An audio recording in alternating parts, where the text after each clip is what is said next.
Okay, great. Well, welcome to the second day of FoodTreX Global 2022. My name is Eric Wolf, and I am excited to introduce you today. It's not always about the money, and speaking for us is Gabby Malvar, who is the producer and head honcho behind the Extra Mile Productions. And he's actually an award-winning documentary film producer from the Philippines. And he was also introduced to us by our ambassador, Hilda Labinet, in the Philippines. And Gabby and I had a conversation when we were preparing for the summit, and he sounded like he really had an interesting story to tell, especially in the time when we weren't sure where COVID was going or if lockdowns were going to continue, and what the Philippines was doing in terms of promoting its own tourism internally. So Gabby has a very interesting story to tell, and Gabby, I'll turn it over to you, and when you're ready for a video to play, just let us know. Okay. Good evening, good morning, good afternoon to our guests, to our attendees. I'm pretty much going to this is going to be very informal. It's just like a session where we're exchanging stories. So I'll give a brief background to what we do, to what I do, and then maybe jump into the videos. I think as we watch the videos, I think most of what I want to say and most of what we do will actually be concretized as we discuss all those videos. So more intro. Okay, let's go jump into the first video, which is about Maconacon and the community. It's a seaside community. Okay, it's a seaside community with a good mix, with a good mix of people, from indigenous people to ordinary residents to even resort owners who have now started to come up. Yeah. Okay. Good afternoon, good evening, good morning. Okay. My name is Gabby Malvar. Okay, I'm a director, producer of the Extra Mile Productions. I'm based here in the Philippines. It's 8 in the evening right now here. Okay, so essentially, we call this. I take photos and I do documentaries. Okay, that's what I do. Okay, and then the documentaries that we normally do are about the Philippines. So we've done a few things for National Geographic. And then I've done documentaries about, I'm not sure if you're very familiar with the Philippines, okay, about the southern part of the Philippines is mostly not yet traveled that well, okay. So you have Tawi-Tawi and you have Sulu, so forth and so on. So I've done documentaries about those two. I've done documentaries about Palawan. I think you know Palawan. So these are more about conservation and more about coral resiliency, so forth and so on. Okay, but then after doing all of that, we were approached by a bus company called Victory Liner. They own the franchise in the northern part of the Philippines. Okay, and so I was approached and I was asked to help them with the video production because they wanted to put out videos as part of their campaigns and all that. Okay, so what happened was I asked them, what do you want to, is it going to be a marketing campaign? Is it going to be a brand campaign? And they said, we just want to be able to make a dent in the communities that we service. Okay, so I asked, what is your goal? Is your goal to maybe increase volume of travelers, increase more passengers into your buses? And they said, no, we don't need additional passengers. What we want is to be able to be known to be more than just a bus company. Okay, more than just a bus company. Okay, so we decided that we would do videos about the North and focus on heritage preservation, focus on conservation, focus on communities and indigenous people, and how to more on preservation and promotion of the place in a sustainable manner. Okay, so we weren't really there to advertise the company. So based on that, we did mini documentaries about the places that we covered, as long as they're in that geographical area where they go and service. They bring people here and there. So I'm not familiar if you know the Philippines that much, but we have highlands, we have coastal towns, and then based on our history, we were colonized by Spain. We were under Spain for 400 years, and then the Americans came. We were under the American rule for another 40 or so. Then we were granted independence, and so prior to being colonized, we have indigenous people, and we've always had locals, and therefore it's a mixed blend of traditional culture with interspersed with Spanish rule, interspersed with American rule, with varying degrees of influence, with varying years of influence. So depending on where you go to, you're going to visit communities, for instance, in the north, where they're very tribal, and yet they speak English very well because the American missionaries made a dent there, and the Spaniards did not really immerse themselves in those communities, so forth and so on. Okay, with that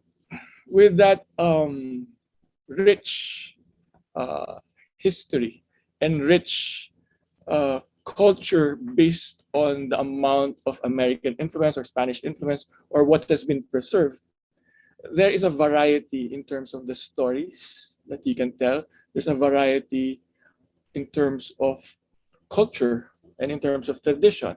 See, a particular place may have maybe a coastal town, very much influenced by maritime activities, but they were not really Americanized. So it's very Spanish. So you have places like Vigan, where you have the old traditional Spanish type of towns, and then influencing that particular part of the Philippines, whose geography is coastal, but at the foothills of a mountain range where you can only plant so much because the land is so sparse. Hence, it's going to influence their behavior. So a lot of them would only be able to plant so much, and then they would have to preserve that, because if there's a drought or if the harvest is not good, then they're not going to have any subsistence because they're going to be isolated. So those are just like circumstances. There, you also have communities in the north, for instance, who have been really bent on having rice as part of their staple. So rather than plant something else in the mountainside, they would rather reshape their environment to be able to plant rice. Okay, so rather than eat something else, no, we're going to shape the environment. So they're going to, for instance, like just to plant rice, you're going to need maybe like you need water, and water has to be contained because you germinate rice there. So therefore, you're going to alter the landscape such that you're going to have terraces that can hold water. You're going to plan out the shape of the mountainside in such a way that when you plant trees for your watersheds, it trickles down. When it trickles down, it has to equally settle in all those terraces before it moves on to the next terrace, so forth and so on. So, and you're doing that, and you're shaping your environment. The Ifugao, they did this to be able to create the rice terraces, which is UNESCO heritage. Okay, so your ancient people already had knowledge, traditional knowledge, but that sort of like that encompassed engineering. They already had a concept of social justice because water cannot be held back. Everyone has to have their fair share. So there's a system of where social justice is present. They have traditional engineering systems using bamboo sluices coming from the watersheds. Water flows, it flows down, so forth and so on. Okay, and so all that, and then you have a rice culture tradition where planting, everything revolves around rice.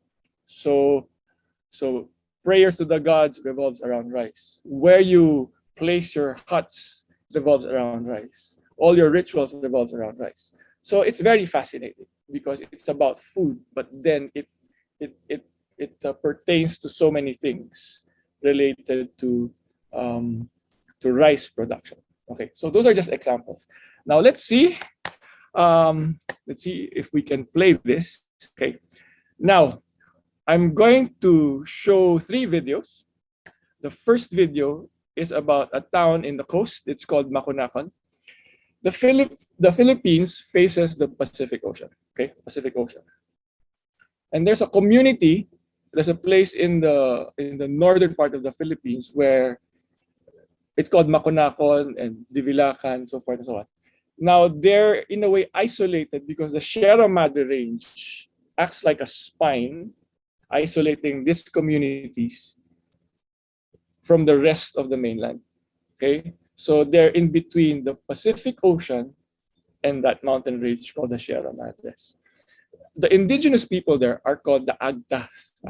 Okay, and the people who have settled there, apart from the Agtas, are also isolated from the rest of the world. But that particular place has an abundance of lobster. Okay, so when we went there to do a feature, I wanted to show how lobster is part of the lives of that community, which has different types of people in there, and how they approach lobster. How they approach lobster, and how they cook lobster. Okay, so let's do this. Okay, so here we go.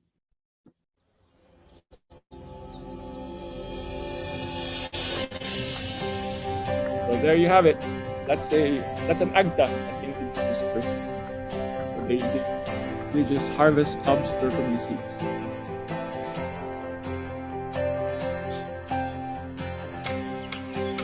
That's a coastal community. We went there to serve, talk to the people, to discover how they prepare and cook lobster.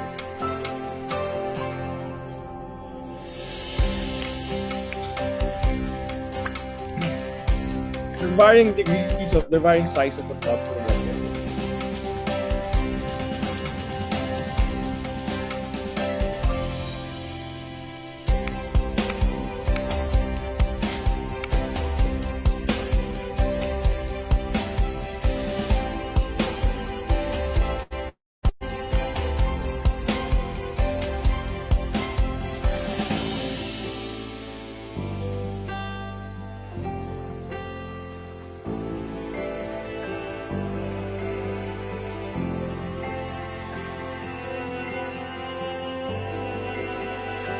Essentially, that's coconut oil.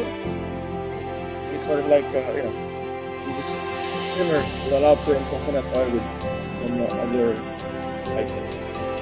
Now, after visiting that coastal community, we went to regular homes, households, with houses like normal people, see how they prepare their steak, rice, and all.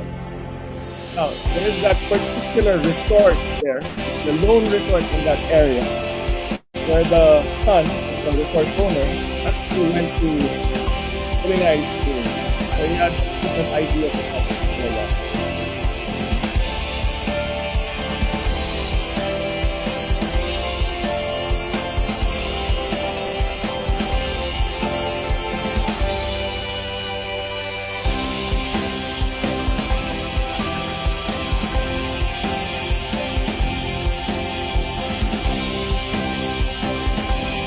This resort is beside a channel.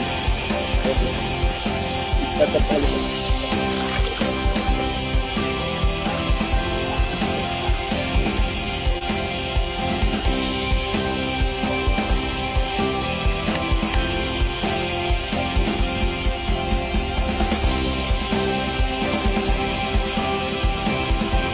What is that lobster that they use?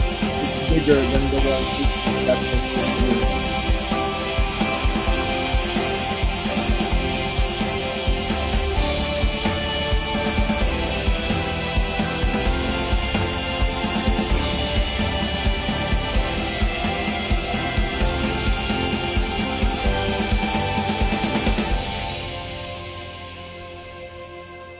Okay, so it says here, the end, it says, every year during May, a lobster festival is held in the municipality of Maconacon, Isabela. As part of the festivities, residents participate in a cook fest to showcase various ways to prepare and cook lobster. So they actually get together as part of that cook fest, okay, every year. If you will notice, at the end, it just says, "Know Your North," which is the tagline. And it says, produced by victory liner. Okay. So really, you will not see any as a at the end of the day, it's still an advocacy of the company. They want to put their brand name out there. They want to change the perception about them. They want to be more than just a bus company. So rather than have videos where people are traveling and then boarding a bus that they own and then being in the bus headed towards a destination, that's the style, and that was a very deliberate decision on their part, on our part, that we will not include a bus, we will not include a station, we will not be calling out the bus company and mentioning it in the video. So it's really about that community in Lobster and whatever it is. At the end of it, they just say, "Know your North," produced by Victory Liner. So it's not really an advertisement for the company. So they raise their equity by showcasing stories about the places that they cover, the people that they cover. And the know your North comes from North being your compass, being your true North, and your true North being who you are and being what you're supposed to be, your aspirations, so forth. But you can't go there unless you know who you are. So knowing who you are, so in a way, it plays to the sensibility of North as your aspiration, North as who you are, and North as the geographical part of the country where they actually ply their buses. So that's the whole concept. Now, the whole Know Your North advocacy, I don't want to use the term campaign, I want to use the term advocacy. We have over, I'd say, 85 to 90 videos, and they're shorts. Some are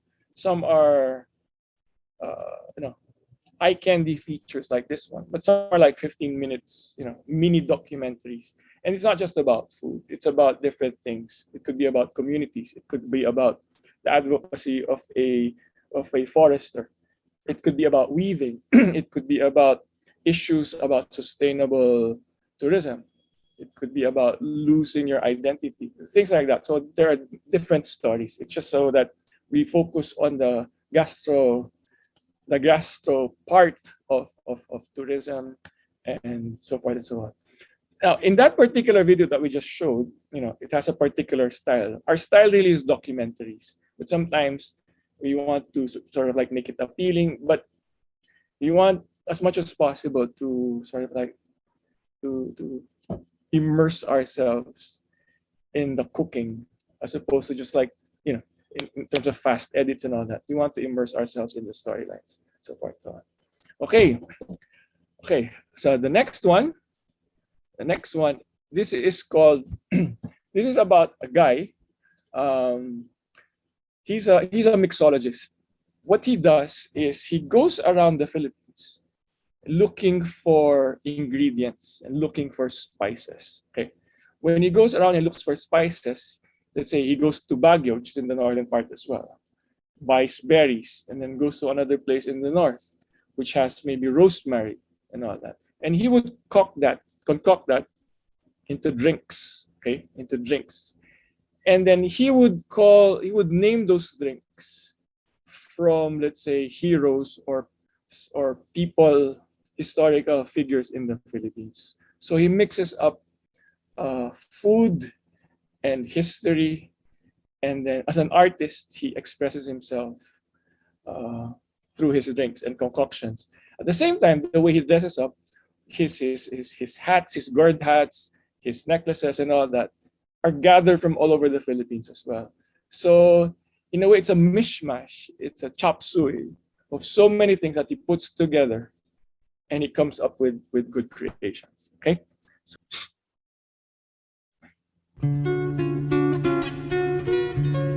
That's his bar. There's a big tree inside his bar.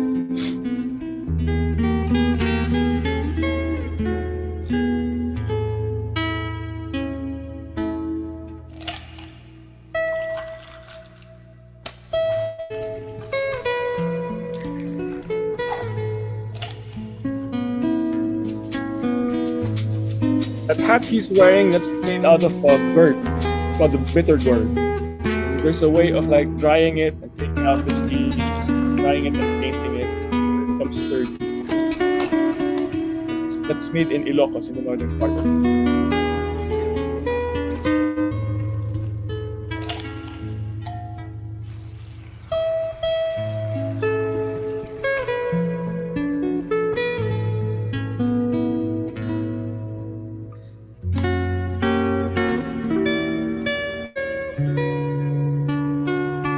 Diegong Bagsik. Diego is a name, so he's a hero. Bagsik means ferocity. So there he shows all his ingredients. So it's a tribute to this hero who led a revolt against the Spaniards way back in the 18th century.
What ni Bathala? Bathala is the god.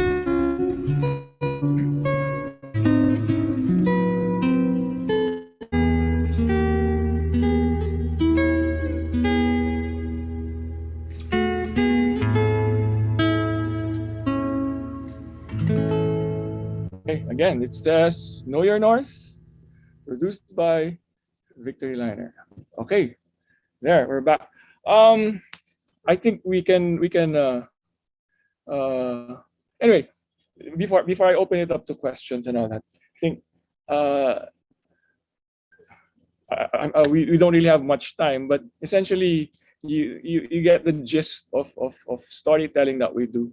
And these, I would say that these two that we showed are a bit on the lighter side. So we have more, at least deeper food stories. So there's that variety there, but at least for purposes of like illustrating a few, so those two should suffice at the moment. So yeah, we can open it up to questions if you want. Okay, thank you, Gabby.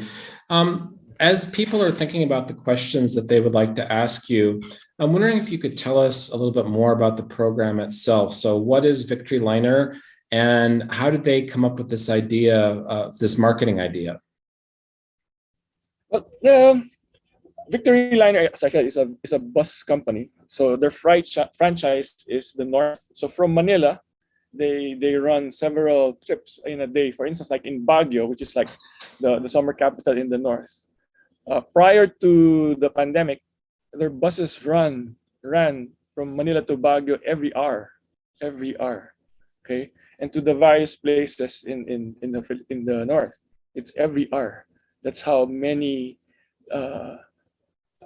people they transport on a daily basis. A lot of people, yeah. Now they've celebrated their 75th year. When we started doing this, which was about 6 years ago, they're in a good place financially.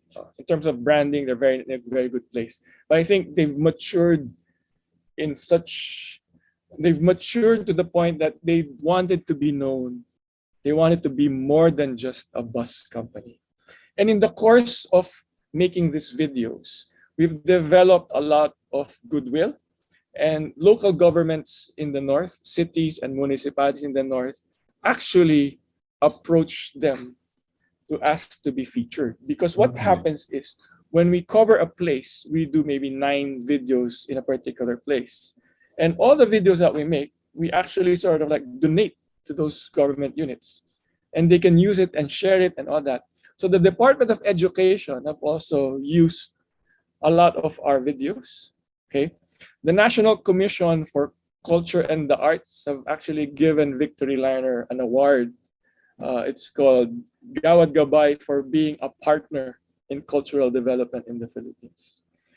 In the National Museum in the Philippines, they have a hall. It's called, we have national living treasures in the Philippines. That means for particular indigenous people, if you've mastered a certain craft, they grant you the title National Living Treasure. And so far there are only about there've been about 14 all in all, of which a lot of them, maybe half, have already passed away. Now there's a hall in the National Museum where they have all those their photos, their work, so forth and so on. We've done documentaries about 3 of those because 3 of them reside in the north. And our videos about those 3 are in current loop in the National Museum. And so from an equity standpoint, because they want to be known to be more than a bus company, they've been given awards by the government. And so that is what they want, the recognition that we are partners for education, for cultural building, for preservation and all that. And it helps because now communities see that and they actually associate that value with that bus company. So in a way, they're more than just a bus company. So the local tourism offices in the north approached Victory Liner and said, we want to do this. And then did the funding come from the tourism offices or the Department of Education? It's the bus company that actually funds all the productions. Oh. So, yeah. So what happens is that maybe a tourism officer or the regional director in the north would say, oh, we have this festival, we have this festival. Now, at the same time, we have to curate it because there's a certain look that we want. So we can't really feature everything that's proposed to us because some might be too whimsical or some may not really. It's just eye candy. We tend to go for stories that have more something more to it. Okay, it can be eye candy, but there has to be more than just like your typical video, so to speak. Yeah. So I saw your videos were very very visual, and I'm wondering, do you also do videos that are more interview style, where you talk to the people and let them tell their stories? Yes. So yeah, for instance, so there are heritage homes here, and then we featured one, for instance, in Vegan, where we actually spoke to the owners who are explaining the philosophy of how they preserve it, and so what they can and can't do following certain restoration and conservation policies that were given, because you just can't change a 300-year-old panel without because the Heritage Association in Vegan in that particular place are very strict, so you just can't replace it. If you want it to be considered as properly conserved, it has to be done this way, this way, this way. So things like that. So it's that one, you just can't show that visually. There has to have a bit more meat to it and a lot more dialogue and discussion. So Sure. Those are interview styles, for instance. So, but these videos that you were just showing, these are more advertising style, right? Yes. We have a wide range, really. So I think to get a flavor of what it is we're trying to do, you probably have to maybe watch 10, and then you'll find out that they vary in terms of execution and in terms of feel, whether it's fast, it's slow, it's more dialogue based, it's more, but we never have a host. We may be interviewing certain people, but we never have a host. Okay. Because it's about the place, it's about the craft, it's about culture.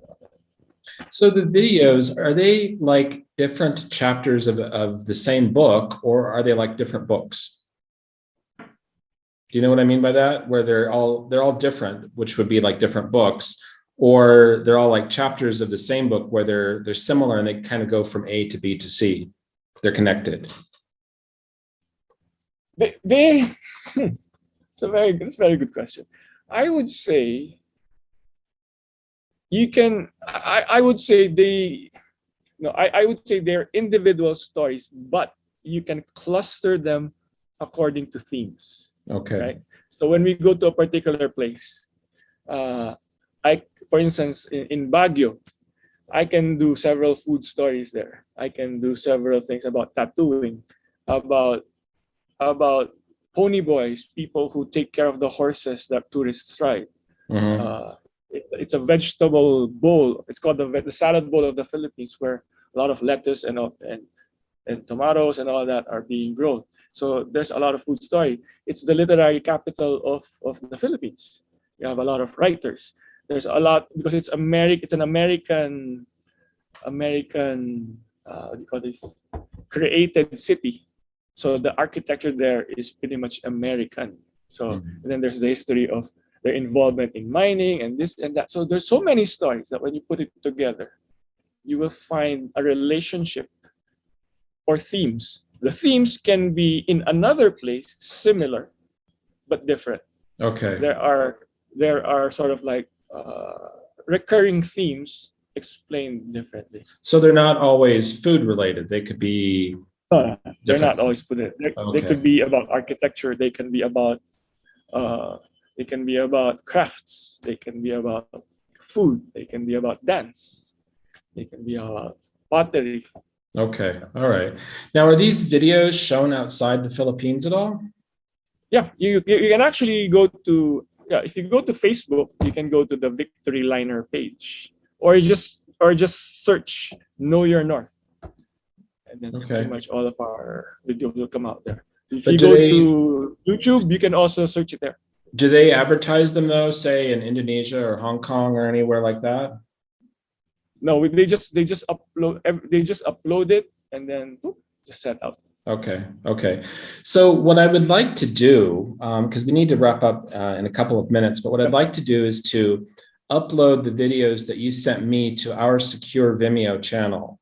And that would let the delegates have a chance to view them in their own time. They can't download them, but they can view them. So would that be okay with you, Gabby? Yeah, sure.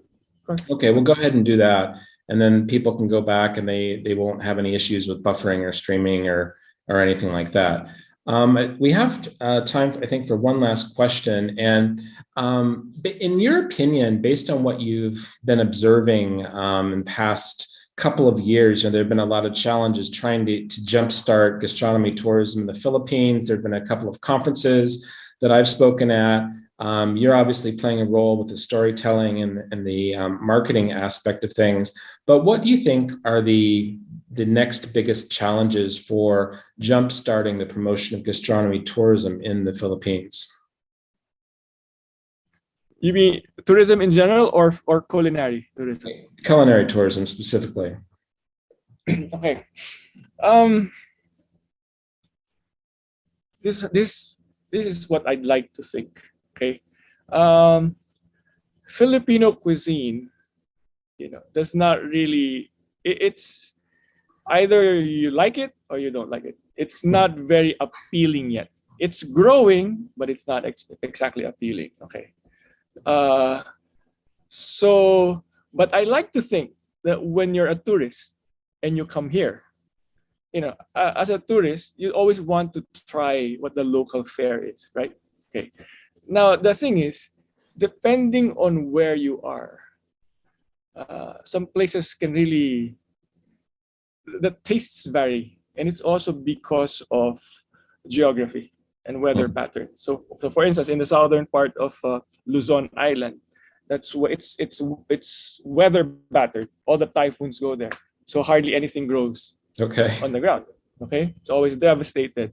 So what happens is they have a lot of rice.